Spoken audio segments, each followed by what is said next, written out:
जेक्सपो polytechnic जो rank card already out हो चुका है। अगर आप लोग अभी तक रैंक कार्ड डाउनलोड नहीं किया है तो ज़रूर से डाउनलोड करके आप लोगों का रैंक चेकआउट कर लो और कितना रैंक आ रहा है आप लोगों का ज़रूर कमेंट कर देना। इस वीडियो पे मैं डिटेल एनालाइज करेंगे काट ऑफ कितना जा सकता है कॉलेज टू कॉलेज और कितना काट ऑफ पे आपको कौन सा रैंक मतलब ब्रांच मिल सकता है, डिटेल्स एनालाइज करेंगे। अगर आप लोग इस वीडियो पे इंटर कर दिया है और कुछ थोड़ा डाउट लेके आया हो तो इस वीडियो का अगर ज़रूर इन तक देखोगे तो पूरा का पूरा डाउट क्लियर हो जाएगा। अगर देखने के बाद तब भी डाउट रहता है तो आप इंस्टाग्राम पे फॉलो करके काउंसलिंग रिलेटेड जितना हेल्प हो सके मैं आप लोगों को कर देंगे। तो फिलहाल मैं आप लोगों को ये जो स्क्रीन पे दिखा रहा हूँ ये स्टेट कोटा काट ऑफ रैंक 2021 का मैं आप लोगों को दिखा रहा हूँ और इस पे institute, branch, type, total seats available, general, SC, ST, OBC A, OBC B, PC, details cut off इस पे है। इसको हम रेफरेंस पे ले लेंगे। ठीक, अभी आप लोग देख सकते हो इस पे जो जनरल है, जनरल का कितना रैंक था 10,000 और कॉलेज आचार्य जगदीश कॉलेज पे मैं दिखा रहा हूँ और सिविल इंजीनियरिंग का ये भी गॉफ्ट है। टोटल सीट्स कितना 63 है। तो जनरल का रैंक 10,000 है, एससी का रैंक 24,000, एसटी का 11,000। ठीक है, ये रैंक आप लोग याद रखना क्योंकि अभी आप लोगों को काट ऑफ एनालिसिस डिटेल्स करने वाला हूँ। ओके, अभी चलता हूँ आप लोगों का जेक्सपो काट ऑफ 2026 के।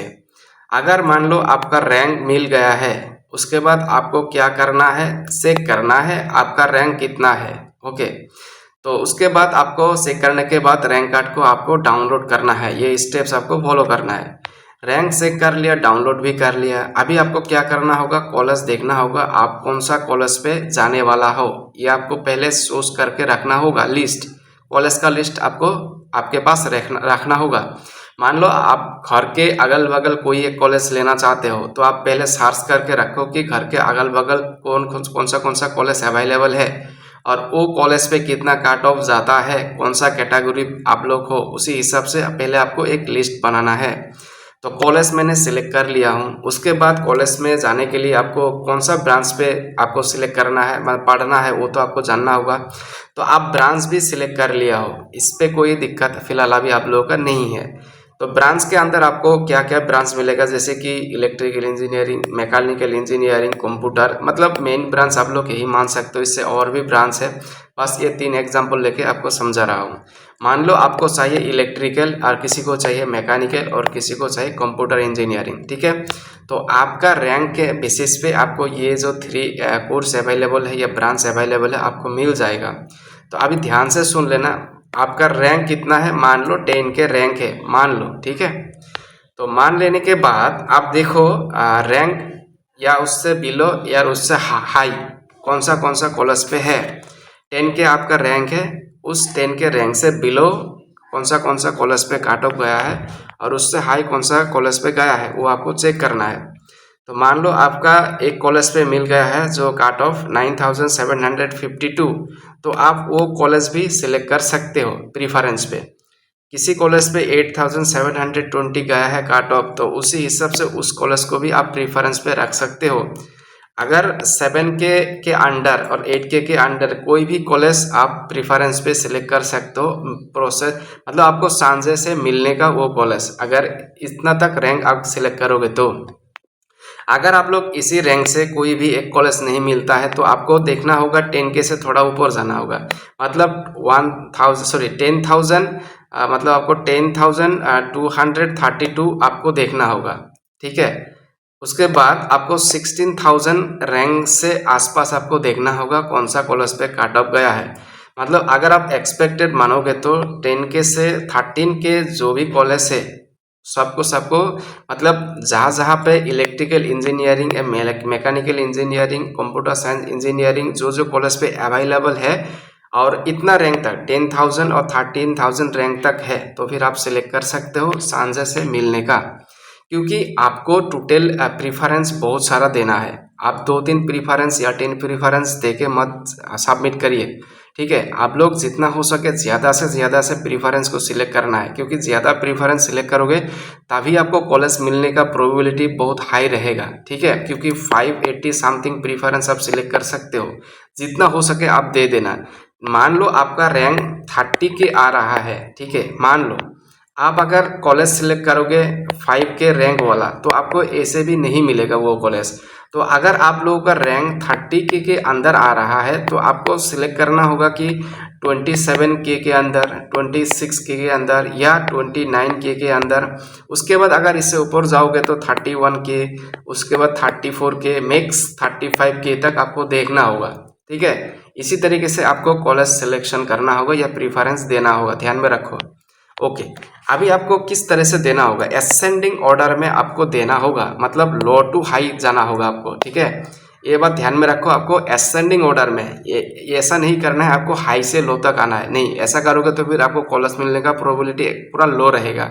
आपको ऑलवेज असेंडिंग से मतलब लो से हाई तक जाना है। ठीक है, तो फिर मान लो लो rank feel more preference, already मैंने बता दिया हूँ। अगर जिन लोगों मतलब लो रैंक आ रहा है, पूरा लो रैंक, मान लो आपका 80 के रैंक आ रहा है, तो आप क्या करोगे, जितना हो सके आप प्रीफरेंस को सिलेक्ट करो, जितना हो सके। ठीक है, अभी आता हूँ आप लोगों का जो रिजर्वेशन है, ये बहुत इंपॉर्टेंट है, रिजर्वेशन देखना चाहिए कौन सा कैटेगरी पे कितना कितना रिजर्वेशन मिलता है, और रिजर्वेशन हिसाब से भी आपको सीट मतलब मिलता है। जैसे कि आप देख सकते हो जो SC कैटेगरी के लिए है 22% रिजर्वेशन होता है। मतलब आपको ये समझा देता हूँ, मान लो 100 सीट्स है अवेलेबल, ठीक है, उससे आपको 22 सीट्स SC के लिए आपको मिल ही जाएगा। 22 सीट्स 100 सीट से, उसको बोलता है 22%। तो अब ST के लिए कितना मिलेगा, ST के लिए इस पे दिया गया है 6%, OBC A के लिए 10%, OBC B के लिए 7% और EWS के लिए 10%। ठीक है, अभी आप लोगों को इस रैंक कैटेगरी के बेसिस पे आपको रैंक और एक बार समझा देता हूँ। मान लो आप लोगों का रैंक 10 के आ गया है, ये जो कैटेगरी है इन लोगों के बारे में बोल रहा हूँ। ठीक है, 10 के आपका रैंक है, तो फिर आप क्या करोगे, लो 5 के 6 के, मतलब ये हाई रैंक वाला जितने भी कॉलेज है आप सिलेक्ट कर सकते हो। ठीक है, 5 के 6 के रैंक वाला कॉलेज भी आप लोग सिलेक्ट कर सकते हो चांसेस से मिलने का। अगर आपका 10 के भी है और इससे मतलब लो रैंक तक जाना चाहते हो, 13 के 14 के अगर कोई भी कॉलेज आप सिलेक्ट करोगे तो भी आपको चांसेस है कॉलेज मिलने का। ठीक है, ये गया आपका। अगर रिजर्वेशन डिस्ट्रिक्ट कोटा के हिसाब से देखोगे तो 50% रिजर्वेशन होता है डिस्ट्रिक्ट कोटा का। कहाँ कहाँ पे आपको नहीं मिलेगा, जैसे कोलकाता, साउथ 24 परगना, नॉर्थ 24 परगना, और उसके बाद हावड़ा, उसके बाद नदिया, उसके बाद चंदन नगर, इस पे डिस्ट्रिक्ट कोटा अवेलेबल नहीं है, और 2-3 है शायद मिस हो गया है, तो आपको इतना तक जानकारी दे सकता हूँ।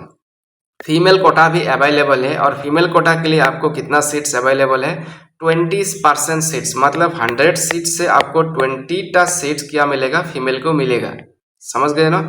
तो मान लो इससे भी आपका रैंक 10 के आ रहा है, 10 के अंदर, तो आप भी प्रीफरेंस सिलेक्ट करने के लिए स्टार्ट करोगे 9K से और इन करोगे 14K के अंदर। मतलब आपको 8K से 14K के अंदर जितने भी कॉलेज आपको मिल जाएगा। ठीक है, जो भी ब्रांच आप लेना चाहते हो ले सकते हो, लेकिन इन जो रैंक है ये रैंक के अंदर आपको सिलेक्ट करना है।